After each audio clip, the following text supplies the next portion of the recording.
اور ان کو ان کے پاؤں پہ کھڑا کیا تو اب بڑھاپے نے آ لیا، اب یادداشت ہونے لگی، اب زبان میں پھر لکنت آنے لگی، ہاتھ پھر بے زور ہونے لگے، چلتا ہے تو چلا نہیں جاتا اور فالج زدہ ہو گیا، اور بڑھاپے سے وہ پھر اسی کشمکش میں مبتلا ہو گیا جس سے بچپن میں تھا۔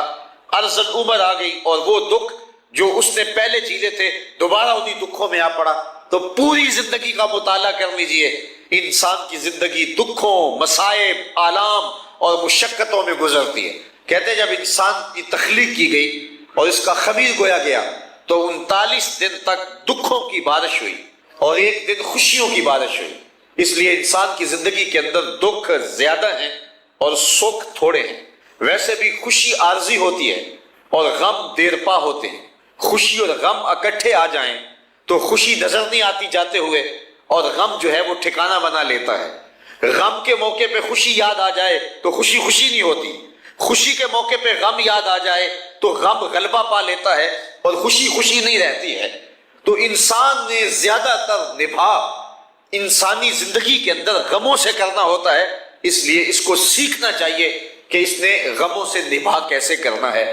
قرآن مجید کی یہ آیات ہمیں سکھا رہی ہیں کہ جب امام الانبیاء بھی دکھوں اور اذیتوں اور تکلیفوں کو برداشت کرتے ہوئے، حالات کی تلخیوں کا مقابلہ کرتے ہوئے آگے بڑھے ہیں، جب جد الانبیاء حضرت ابراہیم علیہ السلام تلخ حالات کا کلیجہ چیر کے اپنا راستہ نکالتے رہے ہیں، اور مکے جیسی بستی کے اندر بھی پتھر برستے رہے اور جو ہے وہ گڑھے کھودے جاتے رہے اور وہاں اذیتیں کھڑی کی جاتی رہیں، اوجریاں ڈالی جاتی رہیں، تو کیا تمہیں تکلیفوں میں، آلام میں اور مصائب میں نہیں ڈالا جائے گا؟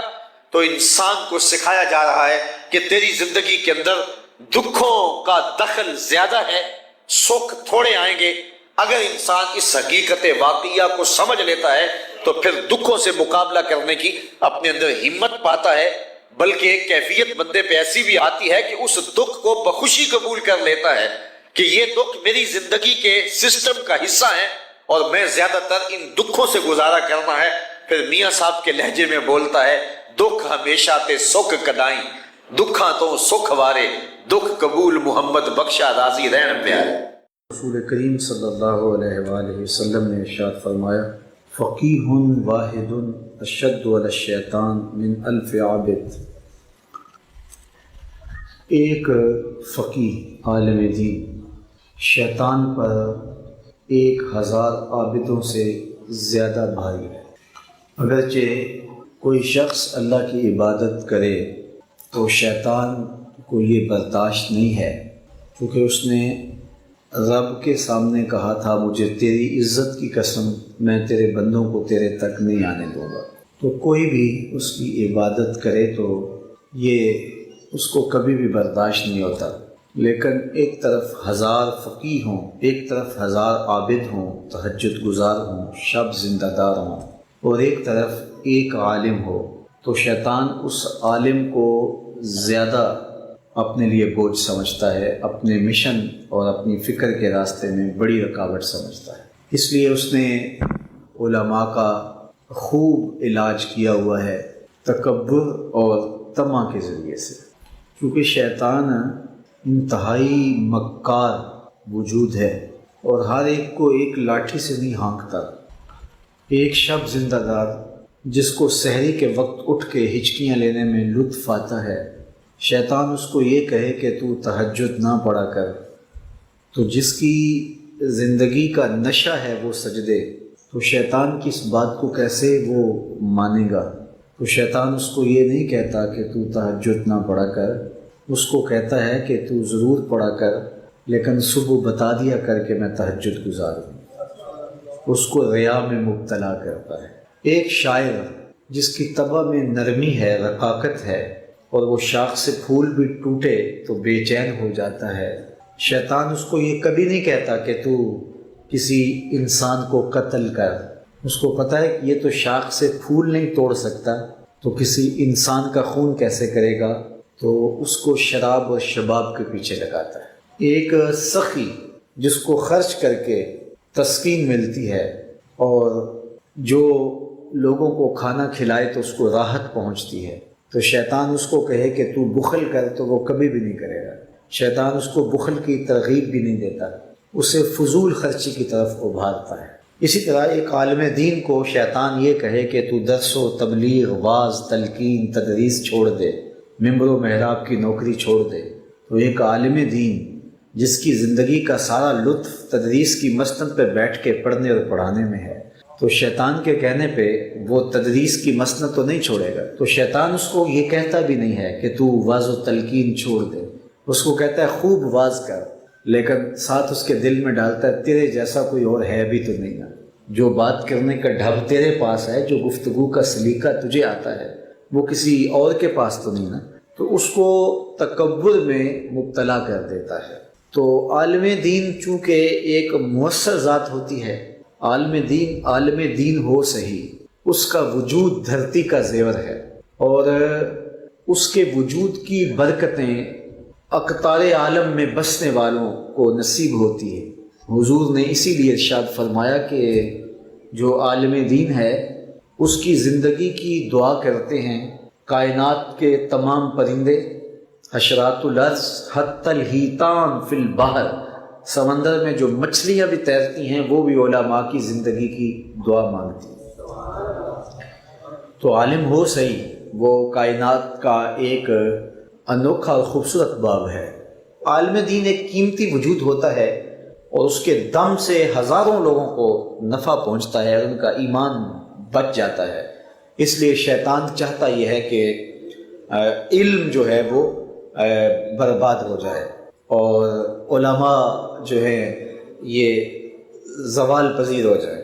تو 1000 تہجد گزار عابد ایک طرف ہو، ایک عالم دین ایک طرف ہو، تو حضور نے ارشاد فرمایا کہ شیطان کو وہ عالم دین زیادہ بھاری لگتا ہے، وہ اس سے زیادہ خوف کھاتا ہے۔ اللہ اکبر۔ ان پڑھ اور غریب ماں کی یاد میں انہوں نے بڑی خوبصورت باتیں لکھی۔ کہا عالی نسب ہوٹلوں میں کھانا کھانے میں وہ سرور کہاں جو چولہے پر بیٹھ کے ماں کے ہاتھوں سے پکی ہوئی چپاتیاں کھانے میں ملتا ہے۔ عالی جناب، حضرت صاحب، قبلہ عالم، کیا کیا لفظ بولے جاتے ہیں سٹیجوں کے اوپر، لیکن ان لفظوں کا وہ نشہ نہیں ملتا جو ماں کی زبان سے اوئے ببلو اور اوئے مٹھو میں رکھا ہوا ہے۔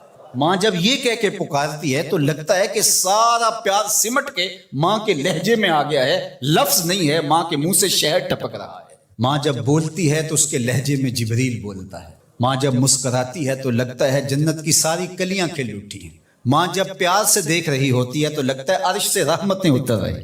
اللہ نے ماں کے سینے کے اندر وہ محبت، وہ تڑپ رکھی ہے، وہ ایک کائنات رکھ دی ہے الفتوں کی کہ جس کا نعم البدل کیا بدل بھی موجود نہیں۔ وہ پیار رکھ دیا، وہ درد رکھ دیا، وہ درک رکھ دیا، وہ الفت رکھ دی ماں کے سینے کے اندر۔ ایک شاعر ہوا تابش، اس نے ماں کے پیار کو کتنے خوبصورت پیرائے میں بیان کیا۔ ایک مدت سے میری ماں نہیں سوئی تابش، میں نے ایک بار کہا تھا مجھے رات کو ڈر لگتا ہے۔ کا ایک دن بچپن میں میرے منہ سے نکلا تھا امی مجھے رات کو سوتے ہوئے ڈر لگتا ہے۔ میں بوڑھا بھی ہو گیا ہوں، میری ماں اب بھی میرے بستر پہ پھونکے مار کہ میرے بیٹے کو رات کو ڈر نہ لگے۔ یہ ماں کے سینے کا پیار ہے، ماں کی الفت ہے، یہ ماں کی تڑپتی ہوئی ممتا ہے۔ اولاد کے لیے وہ دکھ بھی جھیلتی ہے، تکلیفیں بھی سہتی ہے۔ غریب مائیں لوگوں کے گھروں کے برتن بھی مانجنے پڑے تو اس سے بھی گریز نہیں کرتی۔ شہر میں آ کر پڑھنے والوں بھول گئے ہو کس کی ماں نے کتنا زیور بیچا ہے۔ اس لیے ماں کی کمی انسان بڑھاپے میں بھی محسوس کرے۔ کبھی ایسا نہیں ہو سکتا کہ انسان کہے کہ کوئی بات نہیں، اب میں بڑا ہو گیا، مجھے ماں کی کمی محسوس نہیں ہوتی۔ بوڑھا بھی ہو جائے انسان جو ہے وہ سب سے اونچے منصب پر بھی بیٹھ جائے، میں اور آپ کیا، میری اور آپ کی حیثیت اور اوقات ہی کیا۔ امام الانبیاء حضور ختم المرتبہ صلی اللہ علیہ وآلہ وسلم حجرہ انور سے نکلے اور جو ہی حضور نبی رحمت صلی اللہ علیہ وآلہ وسلم مصلی پر تشریف فرما ہوئے تو حضور کو دیکھ کر کے تمام صحابہ ادب سے کھڑے ہو۔ جو ہی یہ امٹتا ہوا پیار دیکھا تو حضور کی نظر پلٹ کے کئی سال پیچھے چلی گئی اور ابوا کی وادی میں اپنی ماں کی قبر پہ کھڑا ہوا اپنے آپ کو پاتے ہیں حضور۔ اور پھر ایک جملہ کہا، الحاوی للفتاوی کے اندر امام سیوطی نے اس کو بڑی تفصیل سے لکھا ہے کہ چشمان رحمت سے آنسو ٹپکنے لگے اور حضور مصلی پہ کھڑے ہو گئے اور فرمایا لو ادرکت والدی او احدہما، کاش آج میرے ماں باپ زندہ ہوتے یا کم از کم میری ماں ہی زندہ ہوتی اور میں لوگوں کو نماز پڑھا رہا ہوتا۔ وَأَقْرَأُ فِيهَا بِفَاتِحَةِ الْكِتَابِ، اور اس میں سورہ فاتحہ کی تلاوت چل رہی ہوتی۔ پھر میری ماں کو میرے ساتھ اچانک کوئی کام یاد آ جاتا، وہ دروازے پر آتی اور چلمن سرکاتی اور مجھے بیٹا کہہ کے آواز دیتی. فرمایا لوگوں نماز چھوڑ کے پہلے ماں کی بات سن لیتا. تو ماں کی کمی تو انسان زندگی کے آخری حصے میں بھی محسوس کرتا ہے. پھر اس سے بڑا منصب کس کا ہو سکتا ہے جو امام الانبیاء کا منصب ہے؟ اتنا بڑا اعزاز کس کا ہو سکتا ہے جو خاتم المرسلین کا اعزاز ہے، جو محبوب خدا ہیں، کونین کے مالک ہیں، لیکن ماں کی کمی کو وہ بھی محسوس کرتے ہیں. ماں و شمع کی شمار میں ہے. تو ماں باپ کا وجود اللہ کی رحمت ہے. جب یہ سایہ سر سے اٹھ جاتا ہے تو پھر پتہ چلتا ہے کہ بندہ کھڑا کہاں ہے. جب گھنے درخت کے سائے میں بیٹھا ہو اور وہ درخت ساری دھوپ اپنے پتوں میں جذب کر رہا ہوتا ہے اور نیچے بیٹھنے والے کو چھاؤں فراہم کر رہا ہوتا ہے، اور اس سے نہیں پتا ہوتا کہ جو مجھے چھاؤں دے رہا ہے وہ خود کتنا جلس رہا ہے. لیکن اچانک جب سایہ ہٹ جائے اور بندہ کڑی دھوپ میں آ جائے پھر اسے احساس ہوتا ہے کہ وہ سایہ کتنا غنیمت تھا. جن کے ماں باپ موجود ہیں وہ ان کی خدمت کر کے دنیا اور آخرت کی سرخرویاں حاصل کریں. اللہ کی رضا بھی اس میں ہے، رسول اللہ کی رضا بھی اس میں ہے، اور دنیا اور آخرت کی بہتریاں اسی کے اندر پنہاں ہیں کہ ماں باپ کی تکریم بجا لائی جائے. کسی بھی عیب کی نسبت اللہ کی طرف نہیں کی جائے گی. جن لوگوں نے یہاں غلطی کھائی اللہ یستہزئ بہم، اس کا معنی یہ کیا اللہ ان سے ٹھٹھا کرتا ہے، مذاق کرتا ہے. بہت سارے مترجمین نے یہی لکھا، لیکن ایسا نہیں ہے. حضرت موسیٰ علیہ السلام نے کہا گائے ذبح کرو، تو قوم نے کہا کہ اتتخذنا ہزوا، ہم آپ سے ٹھٹھا کرتے ہیں. تو حضرت موسیٰ نے کہا کہ میں اللہ کی پناہ میں آتا ہوں، کیا میں جاہل ہوں کہ میں ٹھٹھا کروں؟ تو قرآن بتاتا ہے کہ ٹھٹھا کرنا یہ جاہلوں کا کام ہے. تو جب قرآن یہ خود بتا چکا ہے تو پھر اللہ تعالیٰ جل شانہ جو کہ علیم ہے تو وہ ٹھٹھا کیسے کر سکتا ہے؟ تو اعلیٰ حضرت نے اس کا ترجمہ کتنا خوبصورت کیا. اللہ استہزاء فرماتا ہے، یعنی یا یہ معنی کیا علماء نے کہ اللہ ان کے مذاق کا انہیں بدلہ دیتا ہے. اب کوئی یہ بات کہے کہ جناب استہزاء کا جو ہے وہ معنی ٹھٹھا ہے، تو یہ مختلف جگہوں پہ یہ قرآن میں معنی کیا گیا تو یہاں کیوں نہیں کرتے؟ تو میاں موقع کے بدلنے سے، فاعل کے بدلنے سے معنی تبدیل ہوتا ہے. اس کی سادہ مثال کہ کوئی کسی کی گردن کاٹ دے تو کیا کہلائے گا؟ قاتل. قاتل کہلائے گا نا. اور اس کا مقدمہ عدالت میں چلے اور سماعت کے بعد جج حکم دے کہ اس کی گردن کاٹ دو، تو جج قاتل کہلائے گا یا منصف کہلائے گا؟ کام دونوں نے ایک کیا ہے، ایک قاتل کہلایا، دوسرا منصف کہلایا. جج کو آپ قاتل نہیں کہہ سکتے، جلاد کو بھی قاتل نہیں کہہ سکتے. اس کے لیے جلاد کا ٹائٹل ہے، اس کے لیے منصف کا لفظ ہے، اور اس کے لیے قاتل کا لفظ ہے. کام تینوں کا ایک ہے، لیکن فاعل کے بدلنے سے معنی تبدیل ہو گیا. تو اگر وہی لفظ جو ہے وہ اوروں کے لیے ہے تو وہاں ٹھٹھا معنی کیا جا سکتا ہے، لیکن جب فاعل بدلا تو پھر اس کا معنی ٹھٹھا نہیں ہے. اس کا معنی یہ ہوگا کہ اللہ تعالیٰ ان کے مذاق کا جواب دیتا ہے، جس طرح قتل کے جواب میں قصاص ہے. تو یہ اللہ تعالیٰ کی شان کی تقدیس ہے کہ کسی عیب کو اس کی ذات کی طرف منسوب نہیں کریں گے. اور یہ بات ذہن میں رکھیں کہ اللہ کے لیے وہ لفظ بھی نہیں بولے جا سکتے کہ جو عمومی طور پہ عام لوگوں کے لیے بولے جاتے ہیں. جس طرح ہمارے ہاں بڑوں کے لیے صاحب کا لفظ بولا جاتا ہے، تو جو ہے وہ اللہ صاحب نہیں کہا جائے گا، چونکہ صاحب عزت کا لفظ تو ہے لیکن مخلوق کے لیے مستعمل ہے. تو اللہ کے لیے اللہ صاحب نہیں کہا جائے گا. علماء نے اس سے بھی منع کیا کہ یہ میاں کا لفظ ہمارے ہاں عزت کا لفظ ہے، کسی بڑے کو میاں کہہ لیتے ہیں، میاں جی کہتے ہیں، عزت کا لفظ ہے، لیکن یہ انسانوں کے لیے مخصوص ہے. تو اللہ کے لیے اللہ میاں کا لفظ نہیں بولا جائے گا، جو بہت سارے لوگ بولتے ہیں. اس سے منع کیا گیا. علماء نے کہا کہ بہتر یہ ہے اس کے لیے واحد کا صیغہ بولا جائے. اللہ فرماتا ہے، اللہ کہتا ہے، اللہ ارشاد کرتا ہے. لیکن اگر تکریم کے لیے کبھی جمع کا صیغہ بولا جائے تو قرآن مجید سے جو ہے یہ بھی ثابت ہے. نحنو کے نحنو نزلنا ذکر، ہم نے اس کو نازل کیا. تو جمع کا لفظ بھی بولا جا سکتا ہے، لیکن زیادہ جو ہے وہ وحدت کے لفظ کی ترغیب دی گئی ہے کہ واحد کے لفظ کو اس کے لیے بولا جائے.